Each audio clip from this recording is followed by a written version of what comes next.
setahu saya gambarnya lebih bagus kualitasnya, sama film-filmnya mungkin lebih update dan ada subtitlenya sih, Pak. Oh begitu. Yang lain nggak ada subtitle? Nggak ada, yang kalau yang nggak berbayar tuh Pak, ada di Google aja bisa, Pak. Oh gitu. Ya. Yang gambarnya nggak bagus. Coba saya tanya sama Anindya.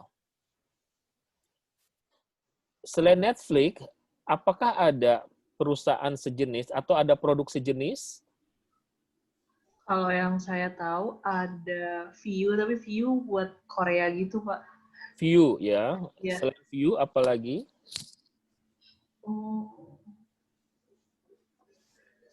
Udah. Sebenarnya ada lagi sih, Pak. Cuman saya nggak hafal soalnya memang tidak memakai Oh, oke. Viu atau Netflix gitu. Bayu, Ya, Pak. apa yang Anda ketahui pesaing si Netflix tuh siapa aja sih? Ada banyak sih, Pak. Ada View tadi salah satunya, ada Disney Plus, Pak, yang film-film Marvel. Terus ada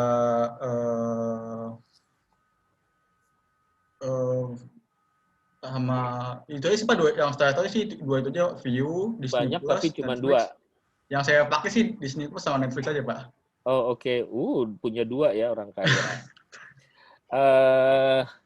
Coba Randy. Pak.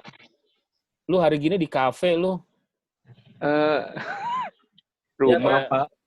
Hah? Di rumah? Orang kaya, Pak, orang kaya. Kaya banget. Orang kaya. Coba Netflix yang kamu tahu Orang kaya. selain maksud saya pesaing kompetitor. Netflix. Ya, Maxstream, Pak. Maxstream, oke. Maxstream. Karena saya pakainya gratis dari Halo, Pak. Oh, oke. Gratis pakai Kalau Halo. Iya, kalau misalkan pakai Halo itu gratis Maxstream, Pak, biar bisa lihat Liga Italia gitu juga, Pak. Bisa, Pak. Hanya Liga Italia, film-film ada juga?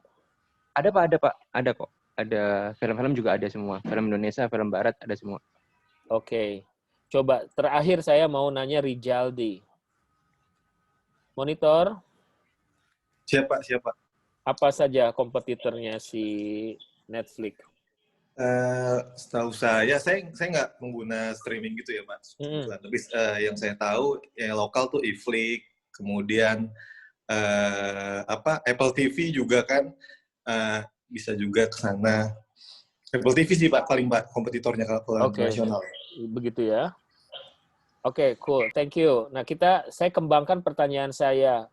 Firmawan. Iya, Pak. Oke. Saya mau tanya, menurut Anda, Netflix itu targetnya siapa sih? Dia jualan kemana sih? Siapa yang segmentasinya dia tuh siapa? Segmen dia siapa? Kalau segmentasi itu mungkin kalau dari range umur itu mungkin dari 20 sampai 40 ya, Pak. 20 sampai 40. Ya, 20 sampai 40 yang memang masih aktif dan rata-rata segmentasinya itu kalau dari sisi ekonomis mungkin menengah sih yang paling banyak, Pak, menengah ke atas. Untuk segmentasinya mungkin ke arah situ, Pak. Oke. Coba Ernie bisa nambahin kira-kira segmennya si Netflix tuh siapa ya? Kata Firmawan tadi. Film, Pak. Ya? Penikmat film usia 20 sampai 40 tahun. Oke. Anak-anak nggak bisa ya nonton Netflix? Umumnya kan memang untuk dewasa kan, Pak? Untuk dewasa. Oke. Ada lagi yang mau nambahin? Ya, Pak. Badru. Bisa. Iya, Pak. Netflix itu bisa mestinya, Pak. Karena ya saya pernah langganan cuman yang sebulan atau tergantung kebutuhan aja gitu, Pak. Kalau ada yang film yang pengen ditonton baru langganan gitu. Jadi saya pernah ini, jadi ada 2 gitu, Pak. Ada yang buat dewasa, ada yang buat anak-anak gitu sih, Pak. Jadi langganannya sebulan, jadi segmennya ya selesai. Oke. Jadi kalau lagi punya tergantung kebutuhan aja. Lagi ada cewek, lu enggak langganan. Nyari referensi, Pak, filmnya yang agak-agak gimana gitu, kalau bisa bareng. Nontonnya bareng ya. ke bioskop mahal, lu mendingan langganan itu bisa tiap hari lo ya. Oke. So, lagi PSBB lagi kan Pak sekarang gitu kan. Oke, jadi Netflix itu bisa untuk anak-anak. Menurut saya itu dia tidak menggunakan segmentasi usia. Jadi ada anak-anak, ada dewasa, namun dia punya segmentasi tapi berdasarkan genre dari film. Ada yang suka komedi, ada yang suka crime, kriminal, film, terus ada yang romansa, film romance ya. Nah, kalau yang pengen lihat yang gambar-gambar yang seronok itu bisa di situ gitu. Terus ada itu jadi berdasarkan genre, seleranya. Untuk penggemar film saya setuju, karena yang nggak langganan film nggak akan mau tuh ya. Saya langganan Netflix juga, yang nonton saya aja sendiri. Istri saya nggak suka nonton, jadinya ya saya aja sendiri gitu kan. Nah, kalau tadi di Firma bilang menengah ke atas, mungkin iya ya, mungkin tidak. Tadi yang langganan siapa? Badru, lu ngerasa menengah atas atau bawah? Saya yang sedang-sedang aja. Yang sedang-sedang aja. Itu makanya langganan cuma sebulan ya? Nah itu Pak. Jadi memang sebenarnya nggak atas-atas banget sih. Oke. Nah jadi si Netflix itu membuat program yang lepas, yang loose gitu, yang apa istilahnya mungkin cuma per bulan atau per 3 bulan, itu untuk memberi peluang kepada mereka yang penyuka film, tapi uangnya masih terbatas gitu. Atau pengen uji coba dulu, 1 bulan dulu dilihat seperti apa. Yang akhirnya nanti dia pengen orang-orang itu berlangganan secara permanen. Mungkin Badru saat ini masih punya cicilan banyak ya, jadi dia cuma nonton yang sebulan. Nanti kalau mobilnya udah lunas, mungkin langganannya bisa seumur hidup. Pak. Begitu. Nah itu, jadi ketika kita bicara segmen, kita bisa berbicara permanen maupun yang temporary. Karena apa? Yang penting target tercapai. Ya ini kita brainstorm dulu supaya kalian bisa ketika saya menjelaskan step by step kalian udah paham. Ya. Coba tadi ketika kita bicara mengenai umur, itu segmentasinya udah ngomongin demografik. Ketika bicara mengenai penghasilan, itu demografik. Tapi tadi ketika siapa Anin bilang, oh dia untuk penyuka film gitu, itu udah masuk ke psikografik. Ya, psikografik. Banyak orang kaya, tapi dia nggak nonton Netflix. Kenapa? Nggak suka film. Ya, jadi kaya belum tentu suka film. Ada juga orang yang uangnya pas-pasan, tapi karena suka banget dengan film, dia akan nonton aja terus berapapun harganya. Nggak makan juga nggak apa-apa, yang penting bisa nonton film. Mungkin ada yang ekstrim kayak gitu ya. Oke, kalau Badru mungkin kemungkinan masih suka makan, masih suka. Jadi dia makan seminggu sekali Pak. Oh, gitu. Itu tergantung pulsa ya, kalau pas lagi ada data paket data dia nonton. Nah ini Pak, nunggu yang dari pemerintah itu. Oh. Ini by the way direkam loh ini, hati-hati kamu. Pemerintah. Tapi memang pada saat kita daftar itu memang dijanjikan seperti itu Pak. Oke. Iya. Itu hanya buat buruh. Emang lu buruh? Kalau yang saya itu gimana itu Pak segmentasinya? Kenapa Agus? Kan harganya berbeda tuh Pak. Nah itu gimana tuh Pak? Kalau dilihat dari yang normalnya nih, dari Netflix kan untuk premium itu 186.000 tuh per bulan. Nah kalau yang saya itu gimana tuh Pak? Ini memang pakainya akun ketiga sih, jadi bukan kita yang daftar langsung, tapi kita dapat akunnya gitu. Ya, bisa jadi. Saya kurang paham, tapi bisa jadi kayak supaya target itu tadi kali Pak. Bisa jadi gini, kayak misalkan kalau Anda berlangganan itu bisa berapa devices? 4. Bisa 4. Iya, kalau yang premium itu bisa semuanya. Bisa nah, kemungkinan itu tetap mereka menggunakan konsep 4, tapi dipecah gitu. Jadi Anda itu menggunakan sebetulnya pakai satu nama gitu, tapi terus di dalamnya tuh ada 4. Jadi punya Anda satu, terus punya yang lain. Jadi kayak patungan gitu sistemnya. Oh iya sih Pak, di sini kalau pas mau nonton tuh memang ada pilihan gitu, banyak akun gitu. Termasuk yang Netflix Kids-nya itu tadi. Ya. Itu yang disebut dengan kolaboratif consumption. Jadi kita mengonsumsi sebuah produk secara bersama-sama dengan yang lain. Itu kolaboratif. Itu bisa, ya konsep kayak gitu memungkinkan. Tapi saya nggak tahu persis apakah seperti itu penjelasan saya ya. Tapi ada kemungkinan dia caranya begitu. Itu ibaratnya gini, Anda mungkin pernah tahu ya, Gokar itu atau Grab ya, Anda bisa menyewa mobil menggunakan taksi yang online itu dari satu tempat ke tempat yang lain. Apakah Anda mau sendirian, biayanya sekian, atau menggunakan share base. Jadi orang ini kalau Anda menggunakan sistem sharing, Anda berjalan misalkan dari Blok M ke Rawamangun, di jalan ada penumpang yang mau naik, si supir ini boleh mengangkut lagi gitu. Itu yang share base. Jadi konsepnya kayak gitu, kolaboratif consumption. Jadi mengonsumsi sebuah jasa atau sebuah barang bersama-sama dengan yang lain. Ya. Lucu juga kan kalau yang penumpang berikutnya cewek yang kurang belayan gitu, lu bisa punya kesempatan. Peluang, ya peluang.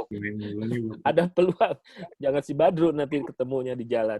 Oke, so sampai situ bisa ngikutin. Jadi kita ngomongin segmentasi itu ada yang geografik, ada yang psychographic. Psychographic itu lebih ke personality, atau ada juga yang kalau saya masih dulu single bujangan, saya senang ketemu orang-orang baru gitu. Mungkin ketika naik Gokar, mungkin saya akan buka kesempatan selain harganya murah karena kan nanti sharing kan. Nah, itu kalau harga murah berarti ngomongin demografik tuh, ngomongin harga. Tapi bisa juga psikografik. Kenapa? Karena saya ini kepengen bisa jadi saya orangnya sangat istilahnya misalkan ya sangat ekstrovert. Saya tuh senang ketemu orang baru gitu. Jadi ketika di jalan itu ketemu seseorang yang naik mobil bersama-sama saya, itu saya punya kesempatan untuk misal berinteraksi gitu. Ya. Apa bedanya dengan naik kereta ya, rame-rame. Tapi nggak ngobrol juga kan sama tetangga. Naik angkot, lu pernah naik Metro Mini kan, sampai desek-desekan lu ngobrol nggak sama kiri kanan? Kan enggak ya? Naik lift, Pak. Naik lift. Naik lift, ngobrol nggak? Belum tentu ya. Oke, jadi si perusahaan itu kayak membuka segmen sangat terbuka gitu, segmen itu dibikin terbuka karena target mereka itu bisa orang yang uangnya pas-pasan itu bisa memanfaatkan jasanya mereka, ya.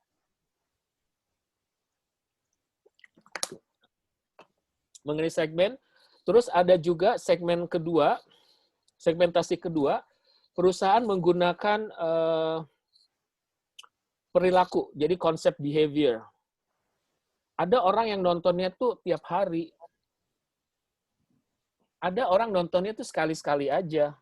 Ada yang hanya per minggu. Nah,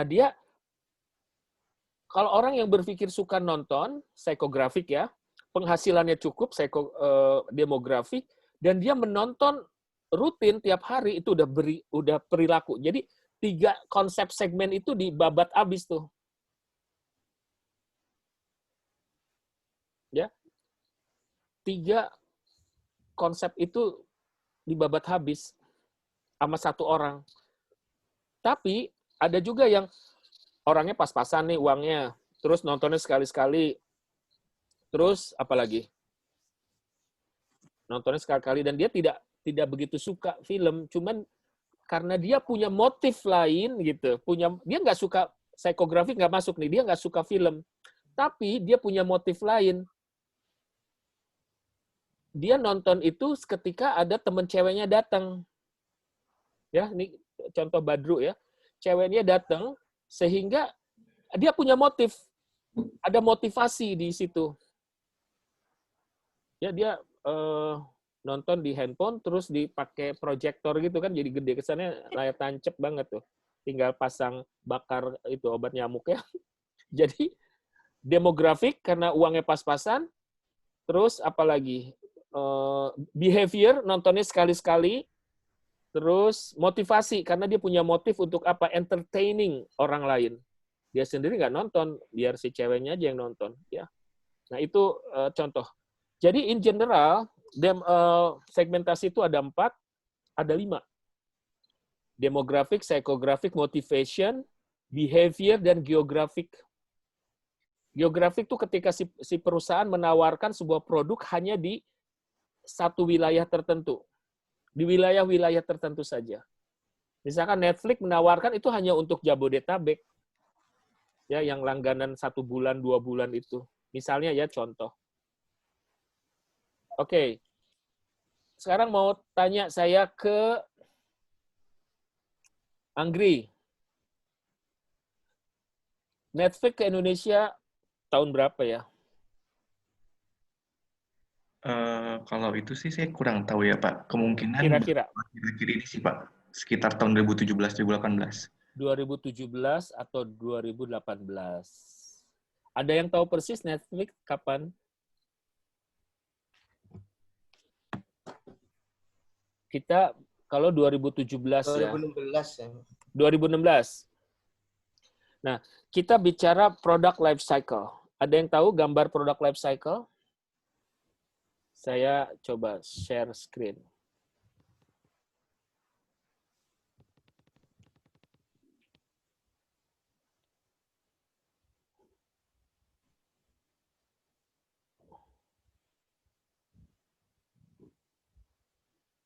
Oke. Ini ada sebuah grafik. Bisa dilihat? Atau yang ini deh. Ada introduction, ada growth, ada maturity, ada decline. Jadi introduction itu ketika sebuah produk mulai diperkenalkan di pasar. Ya, itu ada yang begitu diperkenalkan bisa langsung istilahnya bisa langsung meledak gitu, dalam arti pelanggannya banyak, bisa juga dia perlu waktu lama. Ya, jadi masa introduction itu untuk setiap produk itu bisa berbeda-beda. Ada yang dalam hitungan minggu, hitungan bulan, bahkan hitungan tahun. Terus masuk growth, masa pertumbuhan, maturity, yang kemudian bisa aja decline. Nah, Netflix, di saat ini kan lagi pandemi, banyak produk yang tumbang berjatuhan masuk ke masa decline. Contohnya apa? Coba. Anggri bisa jawab, kira-kira contoh dari produk-produk yang memasuki masa decline itu bagaimana? Ada contohnya, Anggri? Mungkin contoh produk Nokia, Pak. Handphone Nokia. Nokia mati sebelum pandemi. Oh, kalau misalkan yang saat pandemi. Kalau yang pandemi mungkin ini Pak, Zoom salah satunya Pak, yang dia growth-nya itu sangat tinggi pas saat pandemi ini. Oke, yang decline, yang sedang decline, saya contohnya decline. Benar, decline Pak. Yang saat ini mati gitu loh. Turun, bahkan yang udah innalillahi. Ada? Decline mungkin ini sih Pak. Sebentar Pak. Oke, sambil menunggu Anggri, ada lagi yang lain? Travel, Pak. Mungkin otomotif kali, Pak. Otomotif. Pak. Merek, sebutkan merek. Apa? Suzuki mungkin, Pak. Maskapai, Pak. Ilham. Maskapai turun ya, turun semua ya. Iya. Ya, terus. Ada yang sampai tutup otomotif mungkin ya. Otomotif, iya. Sama Bioskop, juga Pak, ya. Bioskop udah pasti. Ya, decline tuh masa seperti ini. Sementara, nah, kebalikannya, yang growth itu tadi contohnya kayak Zoom ya, kata Anggri. Restoran, Pak, restoran. Restoran masuk di mana? Decline. Restoran seperti Zahat itu kan turun, Pak. Mereka sampai iklan di jalan-jalan tuh. Betul ya. Sampai jual di jalan-jalan. Betul. Sekarang. Yang baru Tawan, Pak. Tawan udah di jalan-jalan. Iya. Itu mereka harus survive karena Pizza Hut di seluruh dunia udah tutup. Hanya di Indonesia yang masih bertahan. Dan mereka subhanallah itu ke kampung-kampung. Obral, jadi, Pak ya jadinya. Saya nggak tahu harganya diobral atau enggak, tapi caranya mereka tuh udah jualan, udah bukan lagi, itu udah door to door. Eksklusif ya, Pak? Eksklusif, Pak.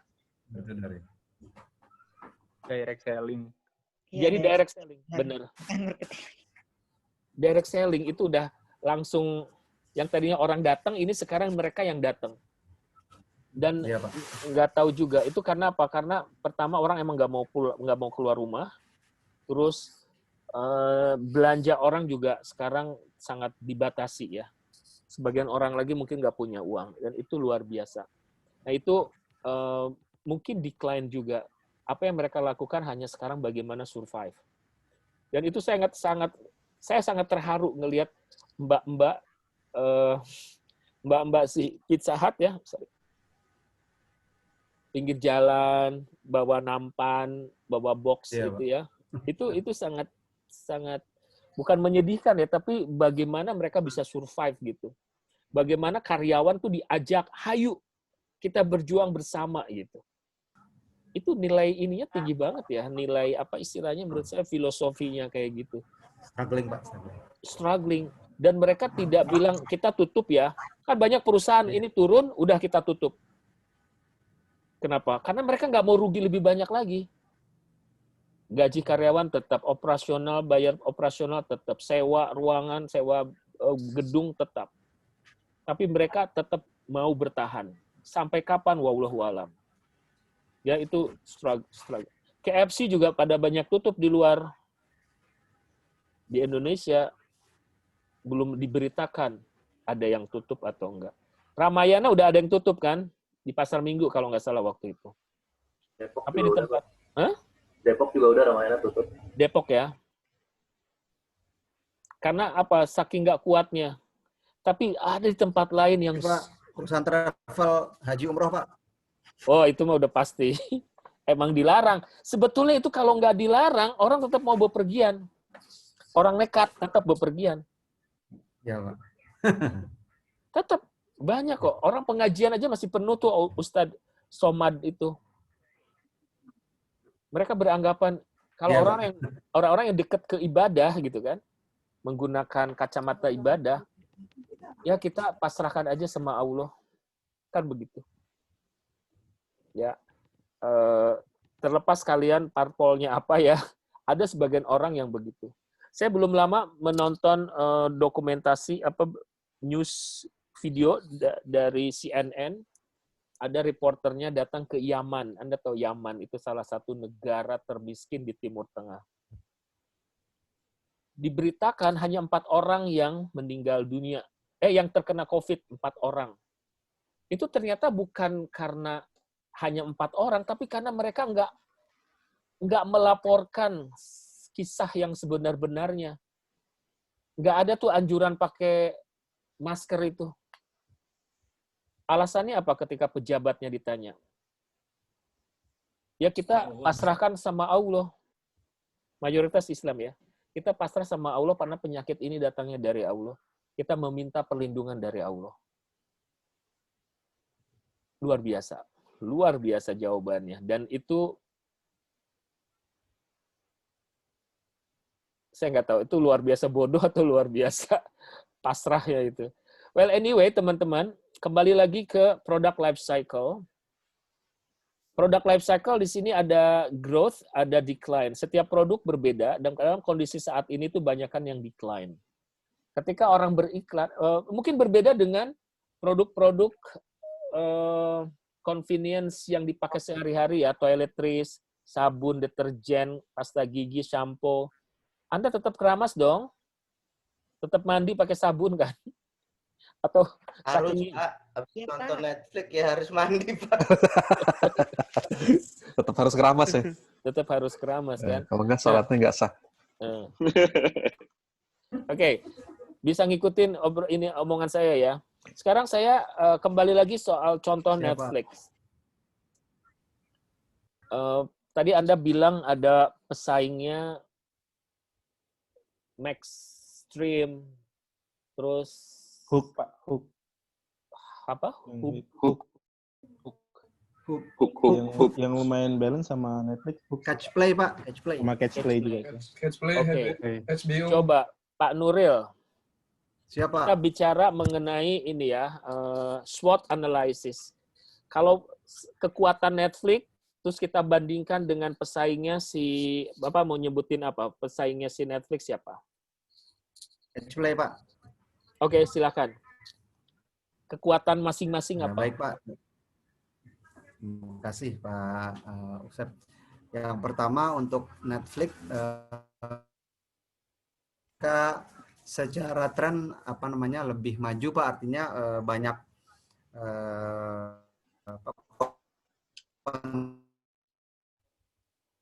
konten-konten yang lebih baru dibanding Catch Play. Terus? Namun kelemahannya adalah charge-nya lebih tinggi daripada Catch Play tadi.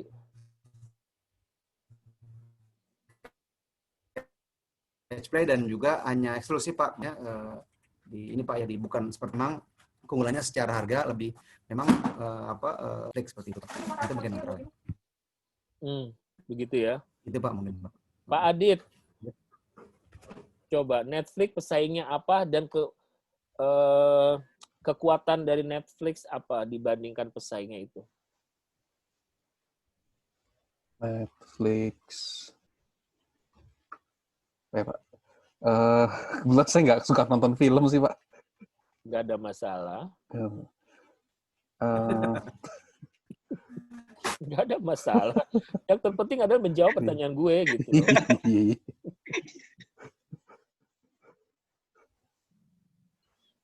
Ya? Belum ke gambar, Pak. Belum ke gambar. Saya boleh tidur dulu?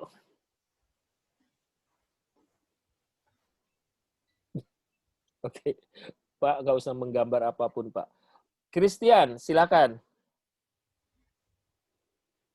Ya Pak, menurut saya Netflix itu memberikan lisensi acaranya atau film-film yang tayang di Netflix itu baik ya Pak.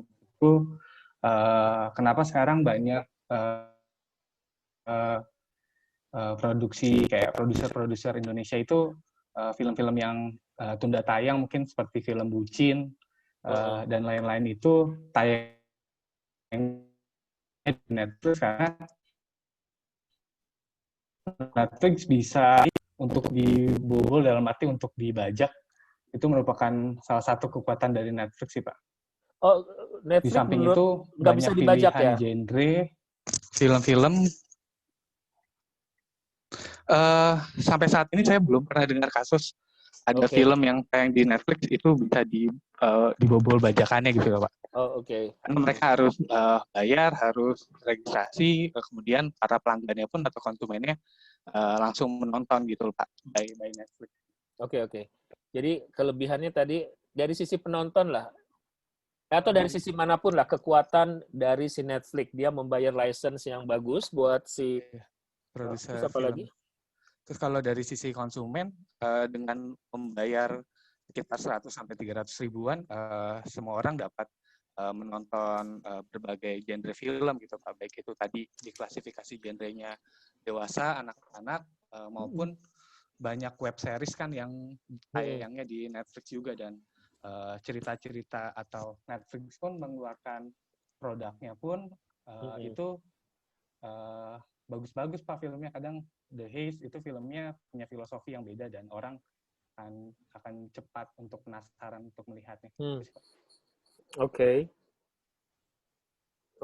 thank you. Coba sekali lagi saya mau Ilham. Baik Pak.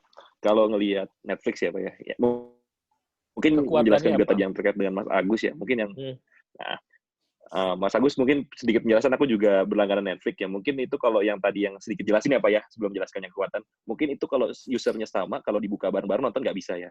Kayaknya sih yang saya lihat. Karena saya juga sama, istri saya juga punya, cuman kalau dua-duanya nyetel Pak, itu kemungkinan nggak bisa tuh Pak kayaknya tuh. Kalau di Netflix ya Pak.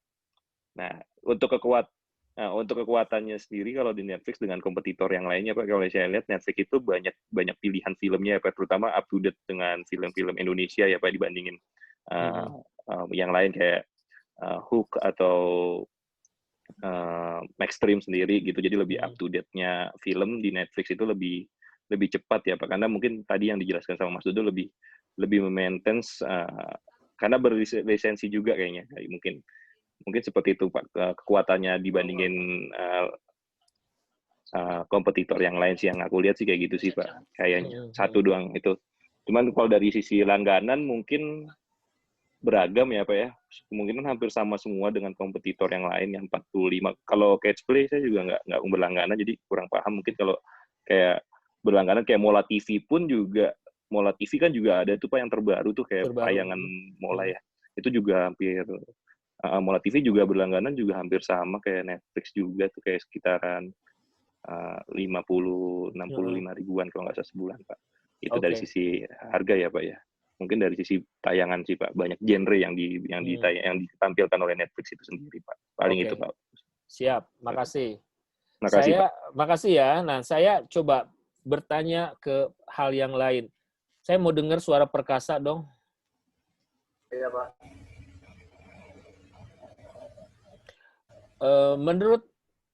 Menurut Perkasa, si Netflix ini kira-kira berpromosi lewat apa saja ya? Ya, kalau saya pribadi ngelihat iklan Netflix itu dari Instagram sering banget Pak. Sebentar. Pertanyaan saya, lewat apa saja dia berpromosi? Jawaban Anda, iklan di Instagram.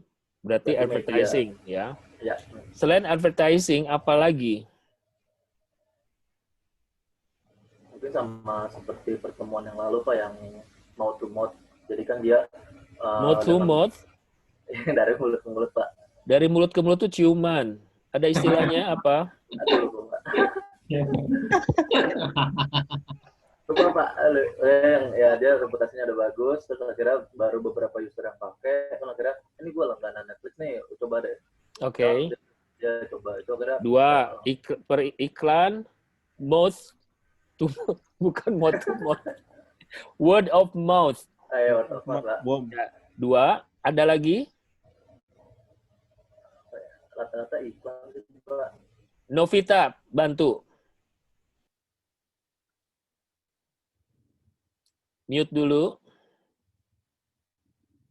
Baik, Pak, mungkin kalau dari saya menggunakan Netflix itu mungkin yang disampaikan Mas Perkasa itu yang tadi info dari teman saya kalau pakai Netflix itu word of mouth. Ya, ada lagi yang lain dia berpromosi melalui apa? Yang dia lakukan itu lewat dari mungkin biaya per bulannya agak lebih murah dibandingkan dengan yang lainnya, Pak. Itu yang menjadi salah satu untuk ini saya. Biaya untuk menggunakan lebih murah, Netflix. Maksudnya apa? Kita ngomongin alat-alat promosi. Per bulannya. Iya, lalu apa? Apa lagi, Pak? Dia berpromosi lewat apa gitu? Lewat iklan, advertising. Terus yang kedua word of mouth. Yang ketiga apa? Yang ketiga dari apa ya Pak? Saya sih dapetnya word of mouth. Oke, saya pindah ke Abiasti, monitor.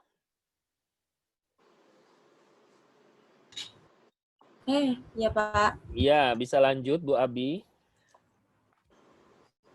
Kalau saya cuma tahu 2 itu doang sih Pak. Kalau Netflix biasa lihat di iklan sama dari orang-orang aja sih. Oke. Mutia.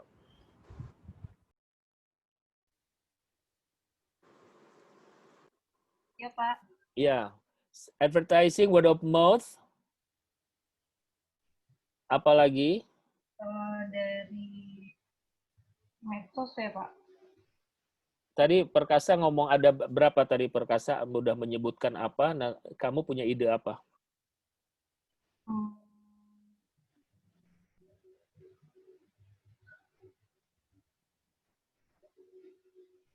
Lagi ya.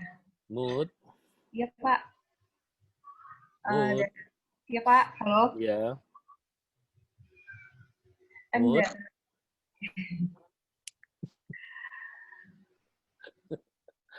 Ayo jawab.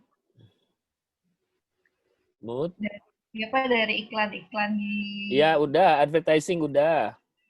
Dari mulut ke mulut. Mulut ke mulut lagi. Apa lagi ya? SMS blast, Pak. Bisa, Pak. Kenapa? Email blast atau SMS blast? Email. SMS blast atau email blast? Email blast ada ya. Itu masuknya ada, Pak. Ya, direct marketing itu namanya. Oh, benar. Ya. Nah, masih kenapa lagi? Bekerja sama dengan ini, Pak, layanan ISP. Langganan ISP bekerja sama. Apa itu? Iya. Bentuknya seperti apa, Haryanto? Kayak Telkom sekarang kan dia membuka layanan Netflix-nya, Pak. Udah diikutkan dengan IPTV-nya Telkom itu, Pak. Namanya apa itu? Apa itu namanya? Bundle, Pak, bundle bukan? Kalau bundle itu kalau bundle tuh anak lu tuh sih. Bundling. Majar anak lu tuh lompat-lompat mulu di belakang tuh bundle namanya. Tapi kalau bundling ya, di bundle. Jadi kayak beli apa dapat apa gitu ya, itu konsep. Nah, tapi itu contoh dari apa gitu. Iniannya apa? Alat promosinya apa? Tadi direct marketing, contohnya menyebarkan email blast. Ada advertising, contohnya iklan di Instagram. Word of mouth, ketika teman bercerita ke kita dan kita tertarik akhirnya. Nah, ini apa yang contohnya adalah ketika membeli atau kita berlangganan ISP terus mendapatkan Netflix, itu bundling. Nah, di atas bundling itu apa namanya? Haryanto, atau ada contoh yang lain? Apa yang dilakukan Netflix saat berpromosi? Alat apa yang dia gunakan? Maula? Pak Usep. Randy? Izin nambahkan. Iya, Pak. Kalau misalkan strategic alliance, Pak, kayak misalnya gini, Pak, strategic alliance, biasanya sih Netflix itu bersama dengan si studio TV-nya juga itu, Pak. Dia membuat ini, Pak, apa namanya, forum yang mereview film-film tersebut. Otomatis nanti kalau ingin melihat film tersebut itu harus masuk ke Netflix seperti itu. Dia biasanya namanya sih kalau saya sih istilahnya strategic alliance, Pak, tapi nggak tahu kalau definisi marketingnya apa ya, Pak. Seperti itu. Jadi masih masuk ke word of mouth. Word of mouth tuh ada yang elektronik, ada yang direct ya. Jadi direct tuh ketika kita ketemu dengan teman bercerita, itu direct. Kalau elektronik tuh ketika seseorang menggunakan media elektronik untuk bertestimoni, menyampaikan pesan tentang sebuah produk. Termasuk yang tadi kamu bilang, dia bisa nulis, bisa lewat mereview ya. Mereviewnya itu bisa lewat, disampaikan kemana? Di blog kah, atau di YouTube kah, atau di manakah gitu. Nah, itu yang disebut dengan word of mouth. Minggu lalu saya bahas word of mouth itu ada yang organik. Oh iya, sama rekayasa ya, Pak. Rekayasa itu marketing, namanya word of mouth marketing gitu. Oke, ada lagi sebetulnya yang belum kalian bahas. Contohnya. Berita, Pak. Global market bukan sponsor, Pak. Bayu dulu berita, apa? Pak. Dari berita-berita. Berita. Nah, berita itu konsepnya itu publisitas ya, dan itu masuknya ke public relation. Jadi pinter banget nih si Netflix. Itu sama aja ketika produsen film mau launching produk, mau launching film, dia mengundang jurnalis kan pada premier. Jurnalis itu dibayar nggak? Enggak. Seneng aja dia dapat tiket gratis nonton. Nah, saat nonton itu sebetulnya dia sedang dikasih PR. Lu jangan nonton doang, jangan anggap lu gratis, lu harus kerja, lu bikin review film gue gitu. Nah, itu publisitas. Kalau media yang melakukan itu publisitas. Itu public relation, yaitu salah satu cara public relation bekerja. Netflix juga menggunakan konsep itu. Maka jurnalis banyak yang kemudian mungkin dia akan mendapatkan free access ke film-film baru supaya penontonnya, supaya si jurnalis itu nonton dan menulis berita. Sering kan lihat di Detik atau di Kompas mengenai liputan sebuah film yang akan tayang gitu ya. Oke, public relation, good point. Ada lagi, tadi Bayu lagi mau bicara apa, Bayu? Itu Pak yang berita, Pak. Oh iya, itu maksud saya berita udah. Kembali ke Haryanto, udah dapat ide kira-kira bundling itu masuk kemana, dia contoh apa itu? Minggu lalu saya bahas. Saya hari ini belum dengar suara Maula nih. Maula. Ya, Pak. Monitor. Ya, apa Netflix menggunakan apa promosinya? Menggunakan email, Pak, email, YouTube, terus influencer kayak begitu, Pak. Oke, selain itu?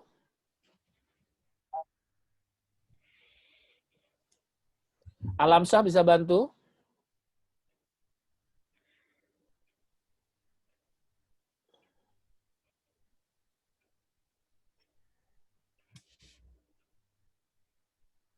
Iya Pak, gimana? Bisa bantu saya?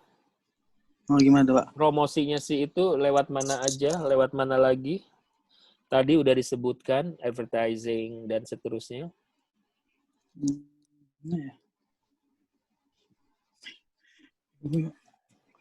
Sebentar, saya mohon maaf, saya pamit sebentar aja.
Oke. Kembali lagi, Alamsyah gimana? Udah punya jawaban?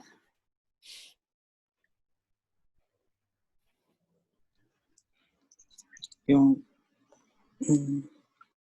apa ya?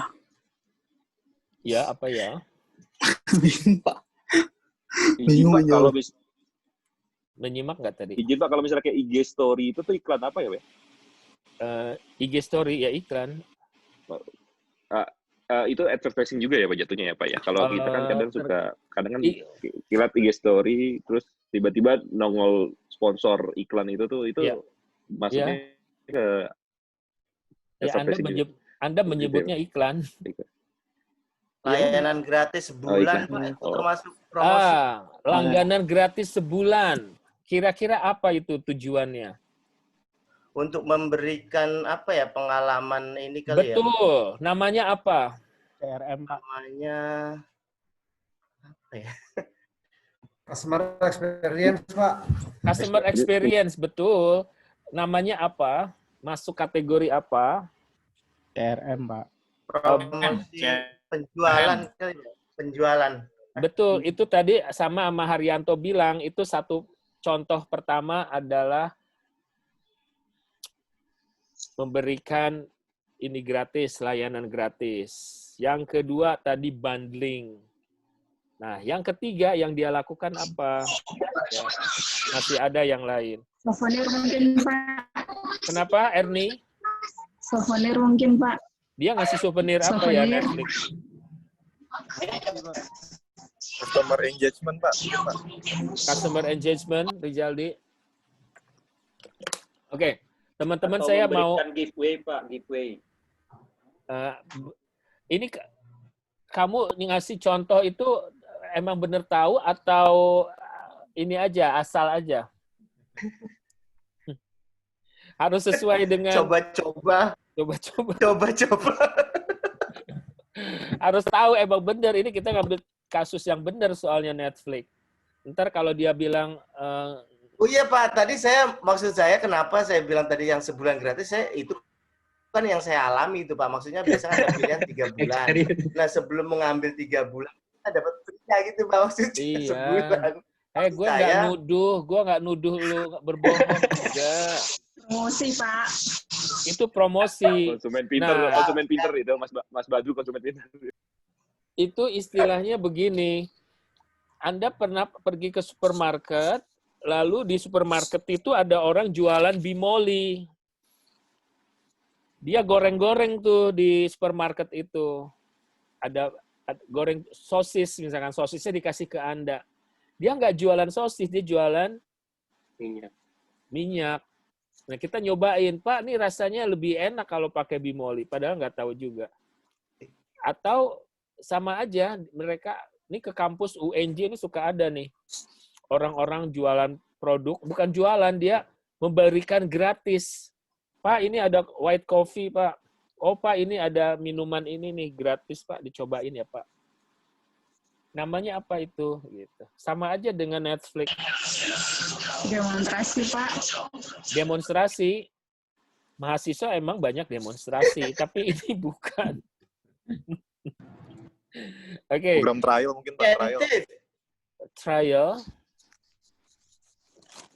Oke, saya akan membuka ini sebentar. Ya, langkah-langkah membuat saya share dulu.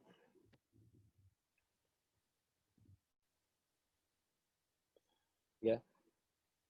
Jadi kalau Anda buka bukunya siapapun, manajemen pemasaran, itu salah satu bahasannya adalah tentang marketing campaign. Marketing campaign itu ada beberapa langkah ya, tapi saya mencoba membuat yang lebih sederhana. Yang pertama itu biasanya berkaitan dengan situation analysis.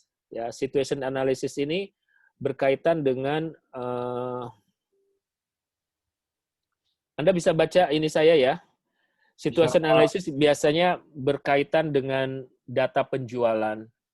Dengan data penjualan itu kayak ini dulu saya pernah membuat beberapa marketing campaign persiapan, misalkan gini, ada sebuah salon, kita lihat 2-3 tahun terakhir penjualannya kayak gimana. Memang menunjukkan peningkatan. Tapi dari menunjukkan peningkatan itu kita lihat, kita pecahin yuk per bulannya bagaimana angkanya, sehingga kita bisa dapat grafik bulan apa saja yang si penjualan itu turun, bulan apa saja penjualan naik, itu terlihat. Misalkan di bulan Desember biasanya naik Jadi ini contoh yang saya kemukakan ini adalah sebuah salon di mana tuh di Kelapa Gading, di mana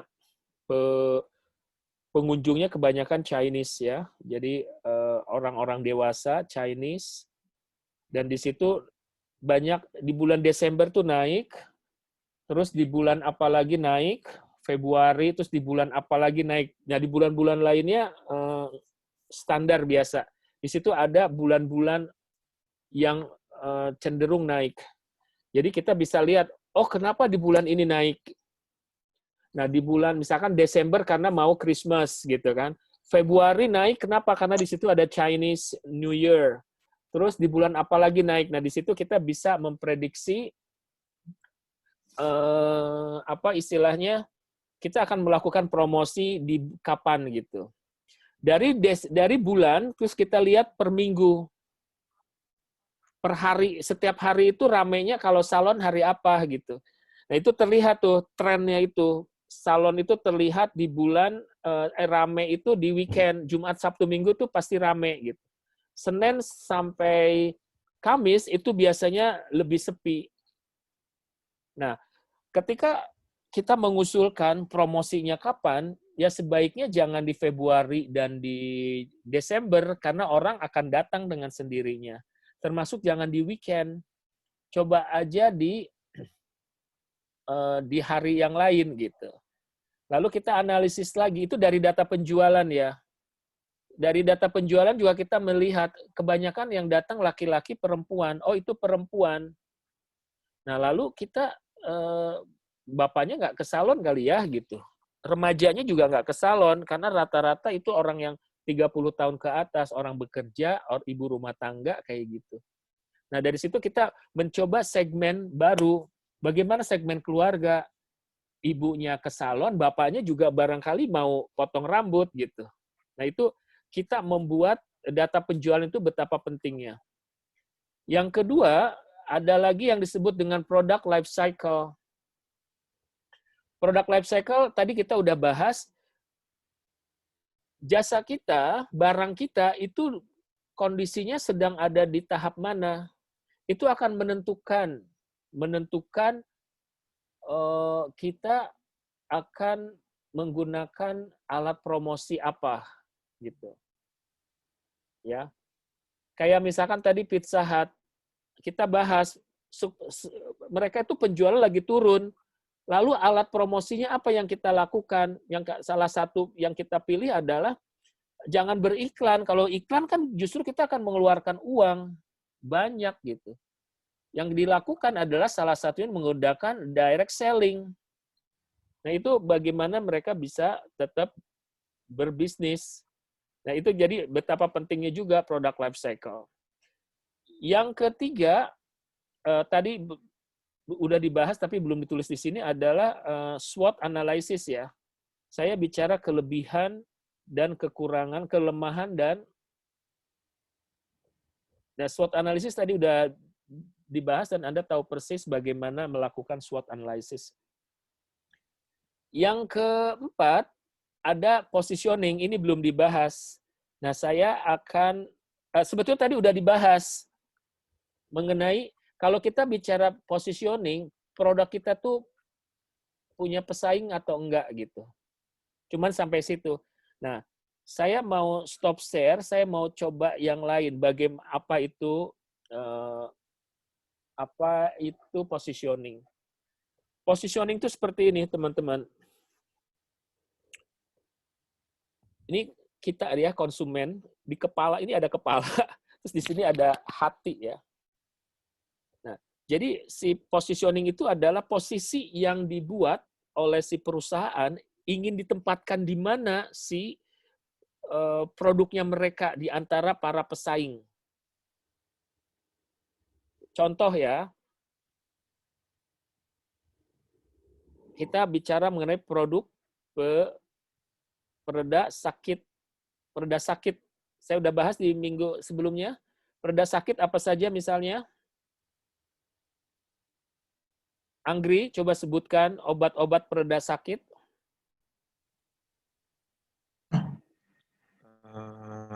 Bisa Panadol, Pak. Panadol 1. Proma. Proma apakah pereda sakit? Pereda lapar. Ya. Penunda lapar. Ada apa obat yang biru itu? Aduh, lupa yang buat mah juga, Pak. Pereda nyeri. Pereda nyeri, Pak. Panadol. Oskadon, Paramex. Oskadon.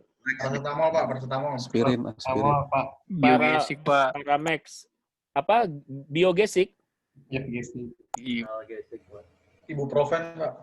Hah? Counterpain, Pak. Counterpain. Ibuprofen. Apa? Counterpain. Counterpain. Counterpain bukannya untuk otot, itu bukan pereda sakit. Kalau paracetamol, Pak. Paracetamol. Nama obatnya paracetamol. Semagesik, Pak. Semagesik. Biogesik. Sanmol, Pak. Sanmol? Iya. Yakin Sanmol? Sanmol, Pak. Sanmol. Sanmol itu anak-anak, Pak. Bukan, ada Sanmol yang dewasa. Sanmol. Oh, iya. Oh, oke. Siap. Sama ada juga Katarolak, itu pereda sakit. Kalau Katarolak itu, kalau dia benar-benar dari medisnya, jadi lebih paten lagi dari Sanmol. Jadi yang dipakai Katarolak gitu. Siap, Pak Freddy. Pak Freddy lagi ngirit atau apa ya nggak pakai video? Sebentar, Pak. Saya siap. Ini saya kayaknya mesti pakai segmentasi deh ketika merekrut mahasiswa baru nih. Ya, Pak. Harusnya menengah ke atas. Kalau menengah ke bawah itu ya kayak gini, nggak mau pakai video. Masalah bandwidth ini jaringan, Pak. Oh, oke. Pak Badru mungkin mau nyala kayaknya Pak Badru nih, Pak Badru. Hari Pak Badru. Coba Pak Badru mungkin nyala dulu, Pak. Oke. Jadi itu tadi, Pak. Jadi yang Sanmol itu, yang Sanmol sirup itu anak-anak, tapi ada yang itu pereda sakit apa, Pak? Itu semua sakit kepala, sakit Semua sakit, Pak. Sakit hati. Oke. Itu kandungannya paracetamol. Oh, oke. Oh, beda Bu Fitri, beda. Beda ya? Beda. Jadi kalau paracetamol itu dia lebih ke demam. Kalau paracetamol itu mereda demam. Tapi kalau untuk sakit kepala, jadi disertai jenis juga itu ke orang dewasa itu pakai Sanmol. Sanmol itu obat paten. Tapi ada lebih lagi yang lebih tinggi lagi namanya Katarolak. Katarolak biasanya itu udah sakitnya itu udah sampai ke ubun-ubun. Jadi biasanya itu karena saya biasa ngurus anak, Pak, jadi pakainya Sanmol. Taunya untuk anak-anak. Sanmol sirup mungkin Bu Fitri. Iya, Pak, betul. Pak Freddy kerja di apotik mana? Rumah sakit, Pak. Kebetulan bekerja di rumah sakit, Pak. Oh, cocok, Pak. Iya. Oke, kita lanjutkan ya. Saya mau tanya ini deh, Ibu Retno, monitor.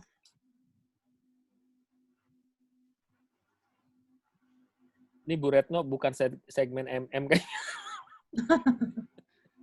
Oke, anyway kita lanjutkan. Sekarang gini,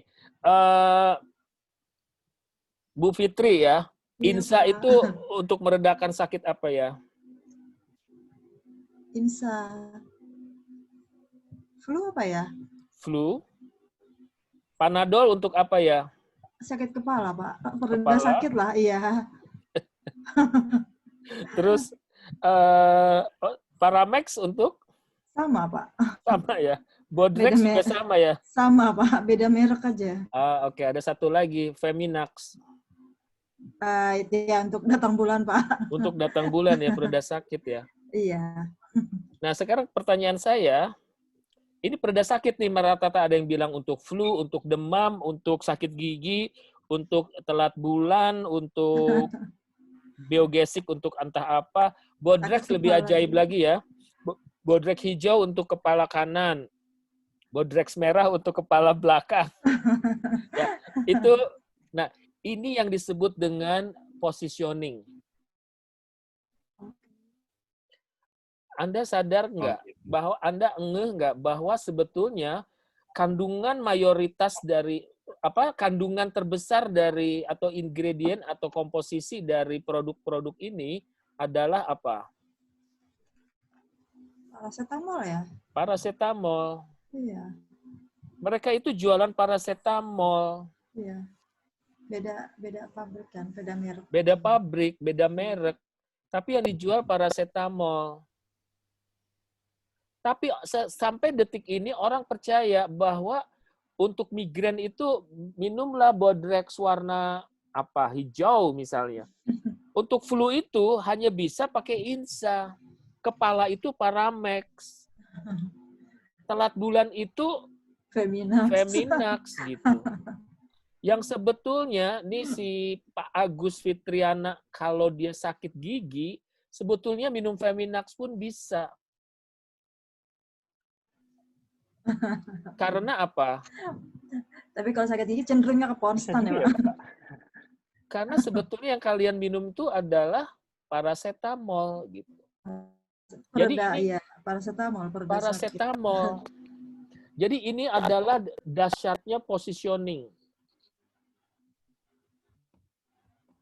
Betul ya? Dahsyatnya positioning. Anda mau menggunakan apapun mereknya, karena selama itu adalah paracetamol, ya untuk meredakan sakit. Begitu, ya. Itu positioning. Kita lihat sekarang, saya membuka ini dulu. Dan itu yang disebut, jadi positioning itu bisa diukur dengan caranya menggunakan, saya share screen dulu, dengan menggunakan ini namanya perceptual mapping. Jadi perceptual mapping pemetaan. Bentar, yang bisa menjelaskan lebih gampang. Ini contoh ya. Kelihatan nggak ini?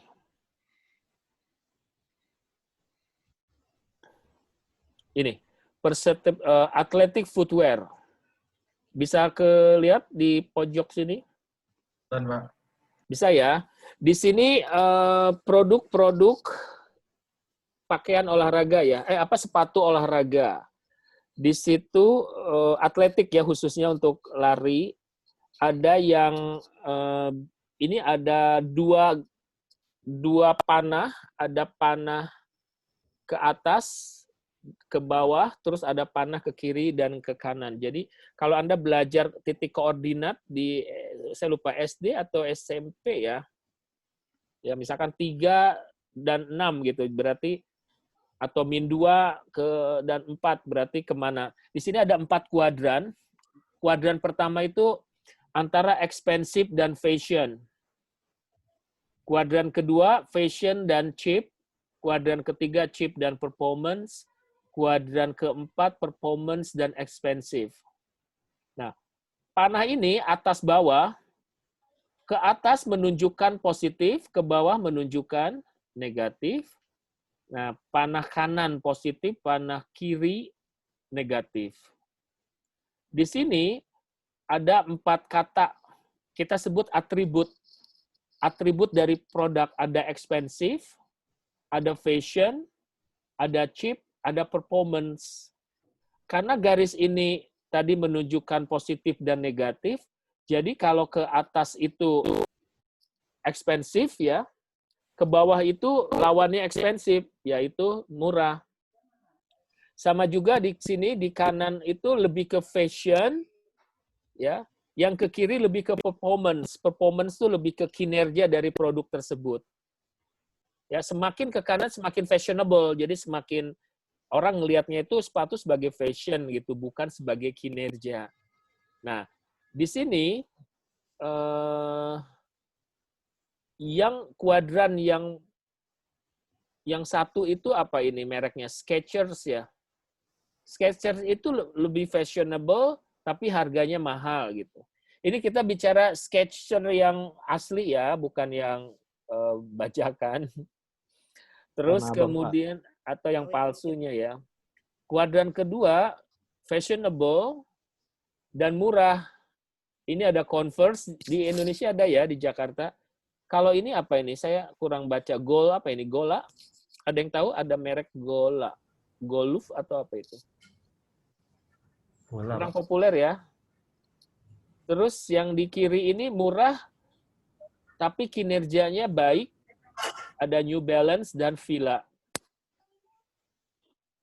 Sementara yang ekspensif, tapi kinerja baik gitu. Di sini ada Puma, ada Nike, ada Reebok, ada Asics. Ini apa ini? High tech ya. Ada The North Star. Gitu ceritanya. Nah, contoh lain saya perlihatkan kepada Anda. Misalnya ada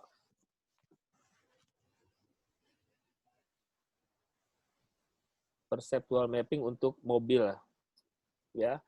Nah, di mobil ini ada sama juga. Saya mau minta Pak Nuril untuk bisa menjelaskan, Pak Nuril, kira-kira bagaimana Anda memahami perceptual mapping ini? Baik, siap, Pak Usep. Untuk produk ini yang harganya murah, tapi secara prestis juga rendah, itu ada di ini Pak, apa namanya, bahwa ini Proton Pak.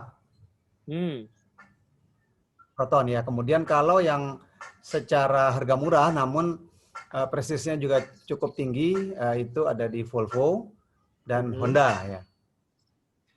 Nah, kemudian untuk yang prestisnya tinggi dan juga harganya mahal, ada di Mercedes-Benz, BMW, dan Mitsubishi, Pak.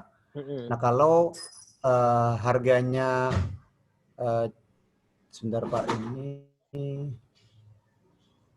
persepsi apa namanya, prestisnya tinggi, namun harganya tidak mahal, Pak ya. Itu masuk di Toyota dan Ford, Pak. Tapi saya jujur nggak tahu nih Pak, yang Audi, Pak. Audi kan harusnya di harga yang tinggi, prestisnya juga tinggi, kok dia ada di low, Pak ya? Oke. Ya, Anda tinggal baca Ya, aja itu ini. Pak mungkin yang dari saya. Anda nggak usah berpikir macam-macam, Anda tinggal baca aja, menginterpretasi. Ini hasil. Oh ya Pak. Ya, jadi yang low prestisnya rendah dan harga rendah, ya ini ada Audi sama Proton. Ya, Anda nggak harus berdebat seperti apa, yang penting ini ada hasilnya gitu. Oke, nah sekarang saya coba ini apa ini? Kita coba cari yang lain ya. Baik, makasih Pak. Ya, thank you ya. Kita coba kasus lain bagaimana nah ini. Ini saya mau cewek dong, ini produk cewek. Erni ya, coba Erni bisa jelaskan luxury fashion. Erni monitor. Ya Pak. Iya. Coba bagaimana menjelaskan perceptual mapping. Ya, ini ada dengan prestis yang tinggi, kemudian pasar yang luas, ada dengan merek CK, Solar, kemudian dengan pasar yang luas, apa ya? Bukan pasar yang luas, mungkin ngerti ini gini. Ada yang eksklusif, ada yang tidak eksklusif ya. Mass market tuh kayak diproduksi massal gitu. Ada produksi massal, ada produksi yang eksklusif. Pasaran mungkin begitu kali ya Pak. Yang pasaran ya, betul. Pasaran ya. Pasaran, kemudian apa namanya?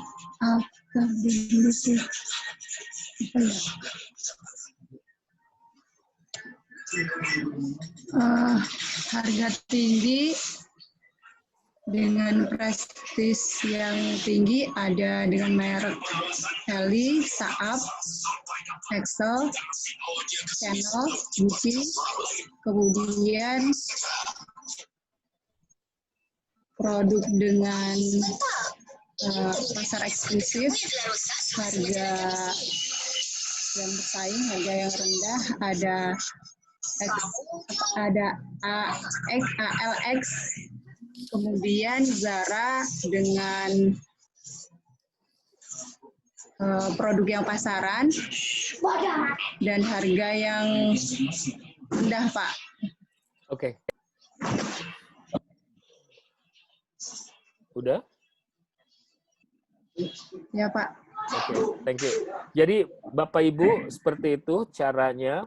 Nah ini nanti insya Allah minggu depan kita akan simulasi belajar bagaimana ini caranya ya melakukan riset perceptual mapping. Ini bukan persepsi, tapi bukan persepsi seorang, tapi nanti kita akan mencoba membuat simulasinya seperti apa.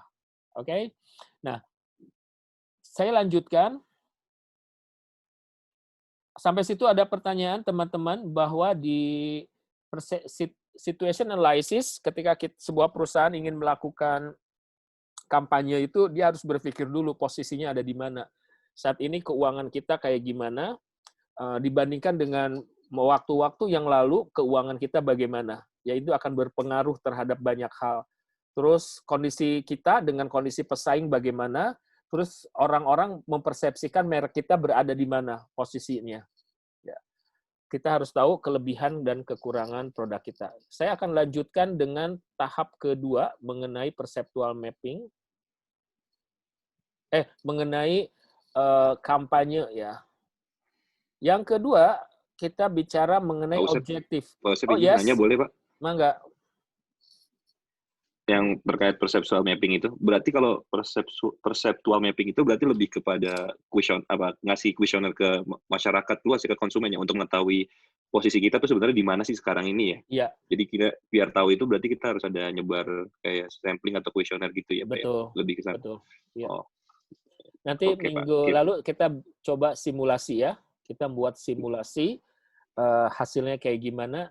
Kita akan contohkan kayak gimana ya. Baik. Positioning, terus kemudian objektif. Nah, untuk objektif ini ada Aisyah, saya coba memperkenalkan ke Aisyah itu kayak gimana. Oke, di sini. Ya. Sebelum ke situ, coba saya, jadi Aisyah itu adalah kesingkatan dari, ini saya hapus-hapus dulu.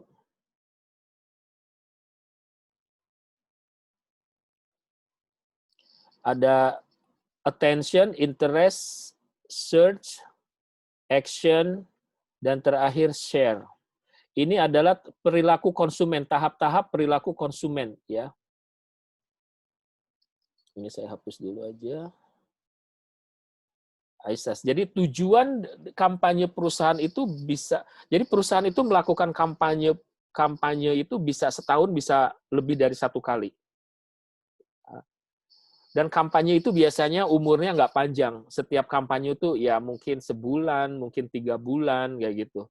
1 bulan kemudian dievaluasi, hasilnya kayak gimana. Ya. Dievaluasi seperti yang tadi kalau saya kembali lagi ke sini, terakhir itu dia ngomongin evaluasi. Jadi durasi dari campaign ini berapa lama, terus terakhir dievaluasi. Nah, kembali lagi ke sini, di sini ada attention. Attention tuh kayak mungkin si mereka itu tujuan nih kampanye ini untuk apa? Oh, supaya orang yang tadinya nggak tahu jadi tahu. Ya, attention tuh berkaitan dengan knowledge, pengetahuan seseorang, experience seseorang. Itu kenapa misalkan ada orang yang, oh gue tahu Netflix, tapi gue belum pernah nyoba loh, gue nggak pernah nonton. Maka kemudian dia menggunakan, coba nih free 1 bulan. Itu yang disebut dengan attention. Orang dicoba memberikan pengalaman, dikasih pengalaman. Saya nggak tahu itu rasanya misalkan minum marjan. Nah di supermarket, si SPG memberikan, Bu, coba Pak, cobain ini ada marjan baru, rasa semut rangrang misalkan. Nah itu, dengan cara itu kita memiliki pengalaman yang tadinya nggak tahu jadi tahu. Oke? Nah attention, tapi jangan lama-lama attention-nya, bagaimana supaya orang bisa mau membeli. Ya, di sini ada interest ketika orang ketika iklan dibuat supaya orang tertarik terhadap produk kita. Ya, supaya kita tertarik. Maka iklan itu, maka alat-alat promosi ini penting banget untuk menciptakan attention atau interest atau action. Atau yang terakhir ini share, bagaimana orang mau men-share ceritanya. Kayak tadi kan, misalkan Anda berlangganan Netflix, kenapa? Karena ada temen yang cerita, aduh ya Allah tiap hari dia cerita di kantor, gue nonton ini loh, gue nonton itu loh, gitu. Sampai Anda kemudian tergoda untuk ikut langganan. Ya karena orang itu ganggu banget gitu, cerita-cerita terus. Itu dia share terus gitu.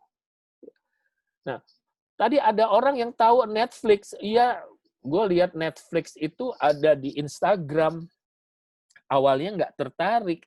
Tapi karena dia ngasih bundling, karena dia ngasih potongan harga, karena dia ngasih free langganan, itu akhirnya gue tertarik dong gitu.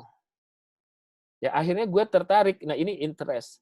Dari tertarik ini, gue langsung dong buka webnya si Netflix. Apa sih yang gue dapat kalau gue ikut langganan? Kalau gue langganan gitu. Bisa nggak ya gue putus di tengah jalan?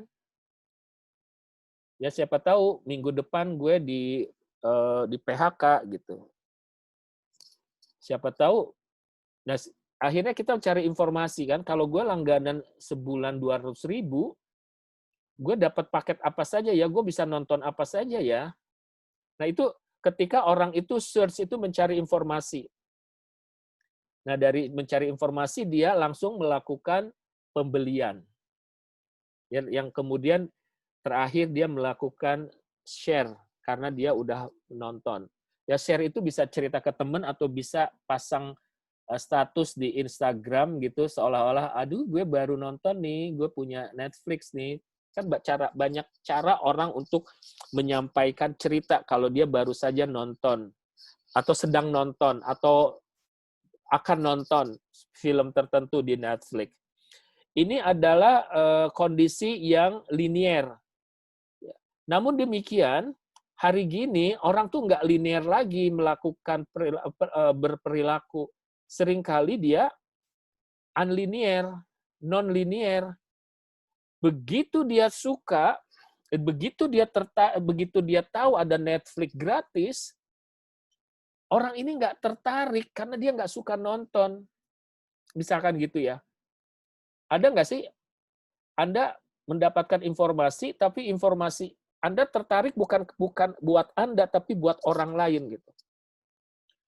Gue nggak suka nonton film ini. Tapi temen gue suka deh. Dia pasti mau deh ada Netflix itu. Jadi dia bisa langsung nge-share. Bisa nggak ya? Ada nggak begitu? Anda pernah menemukan orang seperti itu? Atau Anda sendiri melakukan seperti itu? Bisa ya? Nah, ada juga yang habis dia tertarik, tapi kemudian tanpa mencari informasi lebih lanjut, dia langsung berlangganan. Ada nggak orang kayak gitu?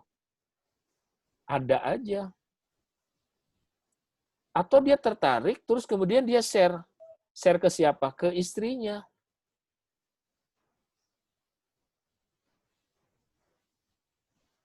Ada orang yang kayak misalnya gini, aduh istri gua kan ketat banget nih soal keuangan. Dia akan mencari jalan sebelum dia ke action, dia cari tahu dulu caranya dong. Oh istri gua kan suka nonton film juga ya. Tapi dia sukanya mungkin film komedi. Dia akan bilang, Mah, ini komedi banyak loh di sini di Netflix. Padahal tujuannya supaya dia juga bisa nonton gitu, nonton film apa, mungkin film action, film crime atau apa gitu. Jadi ada orang yang sebelum action dia share dulu. Sama juga ada orang yang search, belum tentu dia beli, tapi dia langsung share aja gitu. Begitu ya, jadi perilaku orang macam-macam. Perilaku konsumen, dan ini oleh para pemasar harus paham. Jadi maka dia harus punya tujuan. Si kampanye itu tujuannya untuk apa? Apakah cuma sekedar attention? Apakah sekedar si konsumen interest? Atau dia pengen supaya orang sampai membeli gitu loh, sampai action? Ataukah dia pengen orang itu juga ikut nge-share? Nah itu strategi-strategi yang seperti apa yang kemudian harus dipikirkan oleh si pemasar supaya iklannya mereka, supaya promosi mereka, atau supaya target penjualan bisa tercapai. Begitu. Ya kalau misalkan action itu, di sini ada action ya, berarti ada kaitannya dengan apa? Ya. Kalau dia berhubungan dengan action, ini kaitannya apa? Dengan jumlah subscriber, dengan jumlah apa lagi? Selain subscriber tadi, jumlah pemasukan gitu kan? Jumlah apa lagi? Oh, jumlah wilayah yang selama ini hanya terkonsentrasi di Jabodetabek, bagaimana supaya di Bandung juga, supaya di Sukabumi juga, bagaimana caranya gitu. Ya, jadi ini adalah ISAS ini penting banget ketika kita memahami untuk memahami marketing campaign. Nah, nanti dari ISAS ini selain ada strategi yang akan kita bahas, tapi kita juga paham dengan target. Nah, target ini larinya ke segmentasi. Jadi tadi saya udah bilang ada segmentasi demografi, psikografik, motivasi, behavior, dan geografi. So, teman-teman, dari objektif dan target, ya target ini adalah target market ya. Ada yang akan Anda tanyakan? Target kita udah bahas di awal tadi, contoh-contohnya ya, tapi di sini berkaitan dengan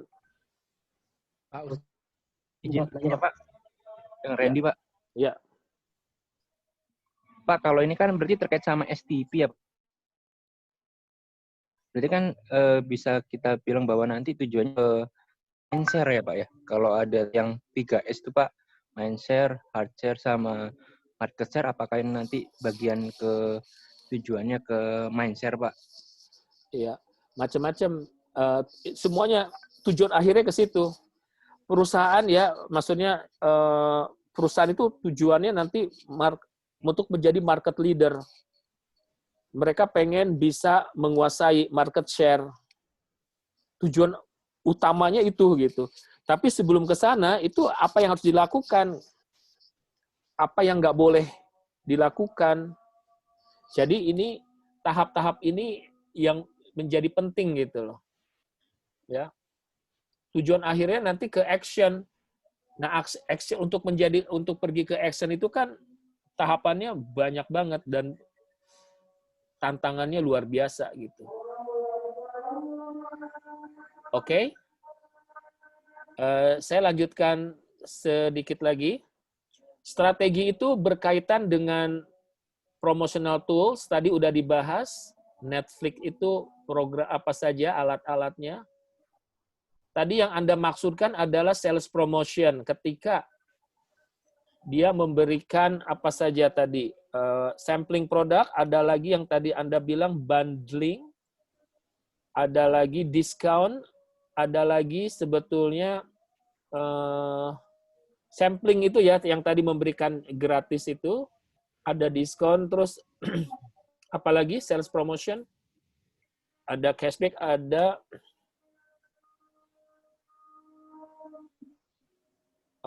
kadang memberikan kartu garansi ya, tergantung produknya apa, ada voucher. Nah, direct marketing apa saja tadi? Anda bilang ada email blast ya. Sebetulnya direct marketing ada juga yang dia menggunakan, nggak hanya email, tapi bisa juga SMS blast. Direct marketing juga berkaitan dengan brosur.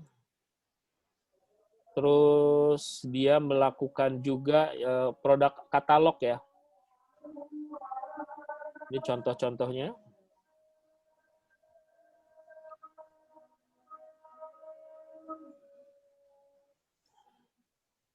Tadi ada corporate identity udah pasti.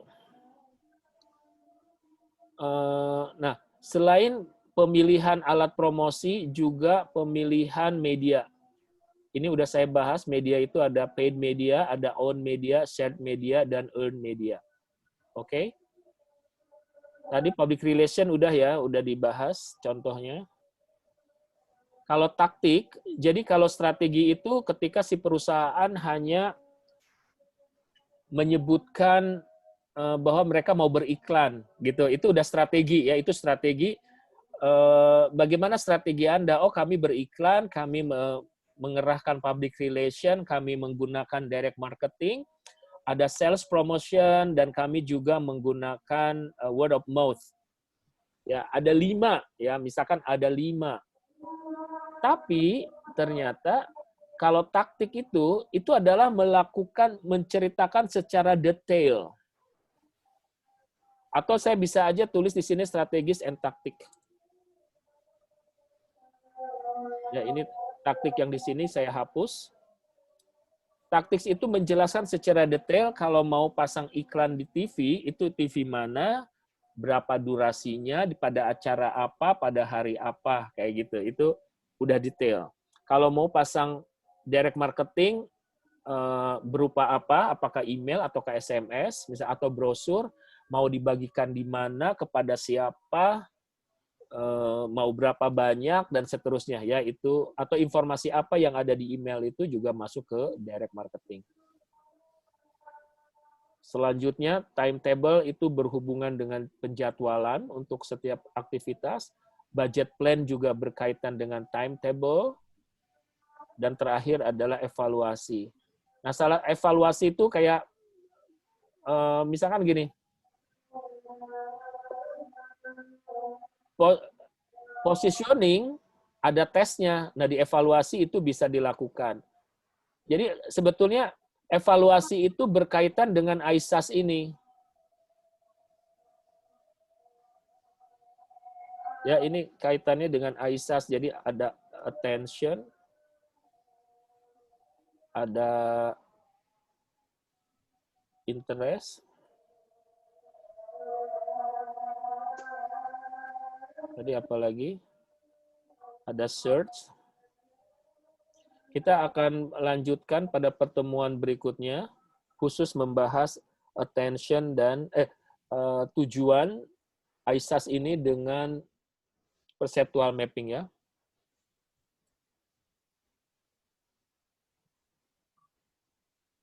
ISAS dan share. Oke, teman-teman, apakah ada pertanyaan mengenai materi hari ini? Izin Pak, Pak, mau nanya Pak. Siapa? Rai? Iya Pak, Rai Pak. Mangga. Tadi kan dari marketing campaign ya Pak, dari perencanaan, pelaksanaan, pengukuran, penilai, dan sampai dengan evaluasi ya Pak ya. Nah itu kan kalau tadi kan sudah cukup jelas penjelasannya Pak. Jadi yang saya mau tanyakan ini, bagaimana marketing yang perlu nggak sih marketing campaign jika barang atau produk yang kita mau jual ini barangnya barang premium Pak. Misalnya katakanlah mobil Ferrari ataupun mobil Bugatti ataupun yang sekelasnya Pak. Itu perlu nggak sih Pak marketing campaign? Kan dia secara market sudah ada sendiri Pak. Nggak usah kita marketing pun penjualannya pun ada yang membeli gitu Pak. Itu aja sih Pak. Terima kasih Pak. Oke. Marketing campaign tetap harus dilakukan. Tapi tidak harus seperti produk-produk yang lain, yang convenience store, yang convenience products gitu. Premium products itu tetap dilakukan tapi dengan cara yang sangat-sangat berbeda. Cara-cara yang eksklusif. Ya, mereka biasanya perusahaan-perusahaan kayak gitu udah tahu tuh di Indonesia, di Jakarta, ini siapa yang punya mobil Hammer. Yang punya mobil yang harganya 1 M tuh mereka udah tahu semua gitu. Jadi ketika ada produk baru, ya mereka nggak usah beriklan di TV, mereka diundang aja datang, ya diundang eksklusif, terus di mana yang nyambutnya itu Luna Maya gitu, udah harus orang terkenal, tuan rumahnya itu yang bukan who's that girl gitu, bukan itu siapa, nggak gitu. Yang lu gitu loh, yang lu lama nih nggak ketemu, udah yang jadi benar-benar tahu sama tahu gitu. Ya, itu biasanya mereka menggunakan konsep-konsep yang cara yang berbeda, eksklusif. Ya, jamuan makannya juga udah bukan di mana lagi, udah harus lebih kepada apa ya, orang-orang kayak gitu tuh udah, kan ada orang yang uangnya pas-pasan mungkin nggak akan beli ke situ ya. Beberapa produk itu orang-orang emang uangnya udah lebih gitu. Mereka tinggal bilang, Pak ada produk baru nih, kirim foto, oh ya gue beli deh. Kayak gitu. Lebih kepada mereka udah tahu gitu produk ini, mereka akan mengajukan pertanyaan juga, pertanyaan yang lebih ke udah tertata, udah beda gitu jenis pertanyaannya. Bukan orang-orang yang biasa, yang the first car gitu, orang beli yang first car itu udah bukan seperti itu. Misalkan ada orang yang mau beli mobil Toyota Avanza gitu, pertanyaannya banyak banget, nggak jadi beli gitu kan. Beda. Ini ngeremnya gimana ini? Ini lampu sennya gimana sih? Gitu. Nah, orang sana itu pertanyaan mungkin 5 atau 6 pertanyaan udah langsung beli gitu kan, yang konsumen produk seperti itu. Sedangkan ya itu ya tetap ada tapi dengan cara yang sangat berbeda. Mereka beriklan mungkin, tapi mungkin iklannya nggak di majalah Tempo. Mereka iklannya kalau nggak di Vogue, mungkin majalah Times gitu loh. Yang majalahnya udah nggak ada itu. Tapi tetap mereka akan menggunakan, ya mereka tetap menggunakan tapi dengan cara berbeda. Mungkin direct selling atau group selling atau exhibition, atau mereka dengan cara yang eksklusif lah ya. Tetap ada. Oke, ada lagi pertanyaan Bapak Ibu? Oh ya, ada lagi yang saya tahu, bukan Netflix, tapi kalau nggak salah yang pakai antena itu apa ya? Yang pakai parabola itu loh, parabola bulat-bulat. First Media. First Media. Indovision. MNC Play. Iya, itu ada di itu ya, di mana tuh yang suka di pinggir jalan itu, mereka nongkrong atau mereka di mall atau mereka ya suka ada langganan-langganan gitu ya. Iya, ada Pak. IndiHome juga tuh. IndiHome pakai apa itu? Pakai parabola juga. Hah? Enggak, IndiHome fiber sekarang. Pakai fiber, Pak. Enggak, IndiHome enggak pakai parabola. Enggak, promonya fiber optik, Pak. Fiber optik ya. Iya. Dibilangnya tapi fiber optik tapi kok layanannya jelek banget. Ini saya di jalan rumah saya ini awalnya saya pasang IndiHome, terus tetangga, Pak itu apaan? Oh itu IndiHome. Terus kemudian, Mas saya ikutan dong. Jadi akhirnya tuh satu jalan rumah saya ini banyak banget yang pakai IndiHome tapi itu jadi saya menyesal banget tuh. Karena saya menduga gara-gara di jalur ini orang-orang pada langganan IndiHome, akhirnya sinyalnya jadi jelek. Nggak tahu itu berdampak atau enggak. But anyway, teman-teman udah paham ya tadi.